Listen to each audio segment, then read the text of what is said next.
Bonjour tout le monde, alors une petite astuce bien connue des vieux de la vieille du scrapbooking, faut pas se vexer quand je dis ça, hein. C'est chouette d'être les vétérans et de transmettre son savoir, non? Alors j'insiste sur le fait que le produit dont je vais vous parler était très populaire fut un temps. Ce sont des craies qui nous permettent de faire des ombres, de rajouter un peu de texture et de couleur à nos créations, pour ceux qui se demanderaient en fait ce que c'est, hein.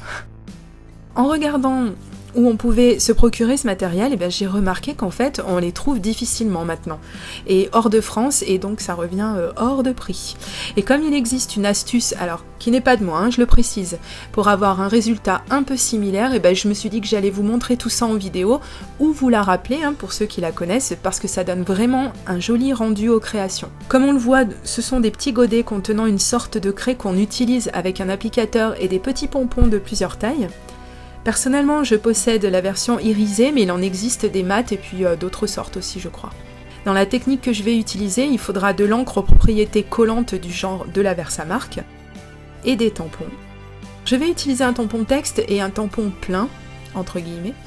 Alors les appareils photo viennent d'Action et la planche de gauche est de la marque Mes Petits Ciseaux. Sur un papier basique, je vais tamponner à l'aide d'un bloc acrylique mon premier tampon. Au début, je vais essayer d'isoler le texte, mais j'ai pas été assez précise et finalement le haut du texte va apparaître également, mais qu'importe, c'est juste pour la démonstration, show must go on comme on dit. J'applique mon encre et vous allez voir qu'effectivement elle colle. Car quand je vais relever mon bloc, vous verrez que le papier va adhérer un petit peu et soulever le papier. C'est normal, c'est cette encre qui veut ça.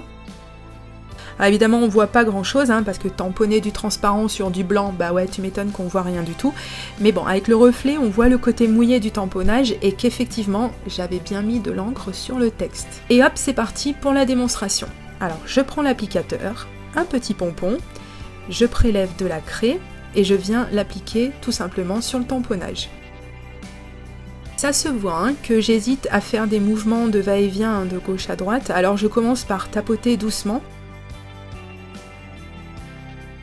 Merci d'avoir zoomé, on voit quand même mieux comme ça. Voilà le rendu tout pailleté, tout joli qu'on obtient. Je suis sûre que ça vous plaît. Et comme j'avais tamponné le haut du texte, j'ai changé de couleur de craie et j'ai apposé également sur le texte.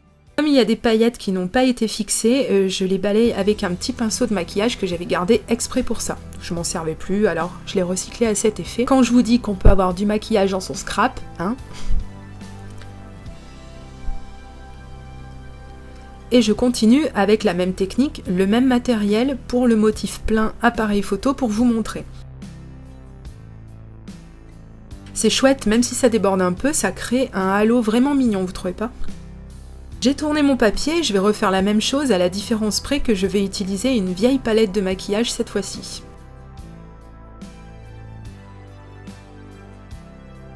Pour rester dans le même trip et pour remplacer les pompons, on va utiliser des cotons-tiges, et oui.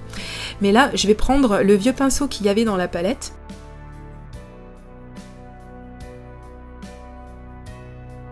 Puis le petit coup de pinceau pour enlever les chutes qui sont plus présentes avec cette technique, il faut le savoir, hein, bien sûr, hein, c'est pas le matériel officiel, donc on n'a pas exactement le même résultat, mais il n'y a rien de bien grave. Et vous voyez qu'on a fait la même chose que précédemment et qu'on obtient un résultat un peu similaire.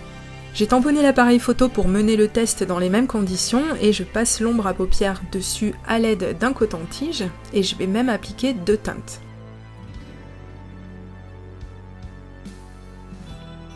Voici le rendu, alors c'est joli hein, un poil différent quand même, mais pour du matériel de récup, moi je trouve que le résultat est vraiment top. Allez, on teste sur du papier noir cette fois-ci.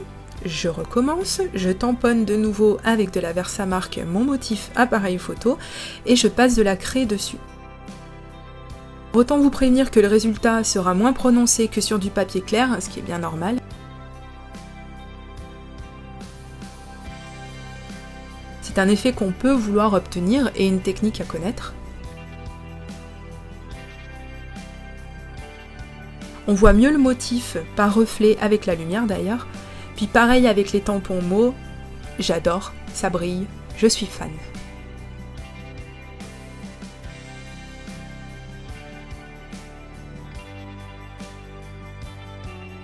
Et pareil, même technique cette fois-ci avec l'ombre à paupières.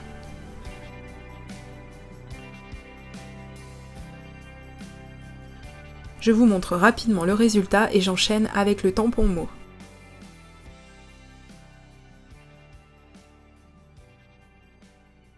Parlons du résultat vraiment pas chouette, hein. Quand on regarde directement, les contours sont loin d'être précis, faut le reconnaître, et pourtant j'ai pas fait trop de mouvements de gauche à droite pour appliquer la poudre. Par contre, quand on bouge le papier, ça prend une autre dimension, mais je sais pas trop quoi en penser, hein.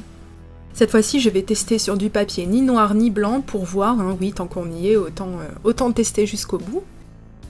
Et pareil, je tapote avec mon coton-tige, et le résultat, encore différent du précédent. C'est pas vilain, c'est facile à obtenir, alors oui, dans l'ensemble, j'aime assez, et je pense que je vais remettre mes craies à disposition pour les utiliser de nouveau, et surtout ne plus jamais jeter de palettes de maquillage, parce que apparemment ça peut quand même servir. J'espère que cette vidéo vous aura donné envie de ressortir vous aussi vos craies, si vous en possédez, ou de conserver et recycler vos palettes de maquillage pour votre scrap. Je vous dis à bientôt pour d'autres vidéos, astuces et créations. Gros bisous, bye bye!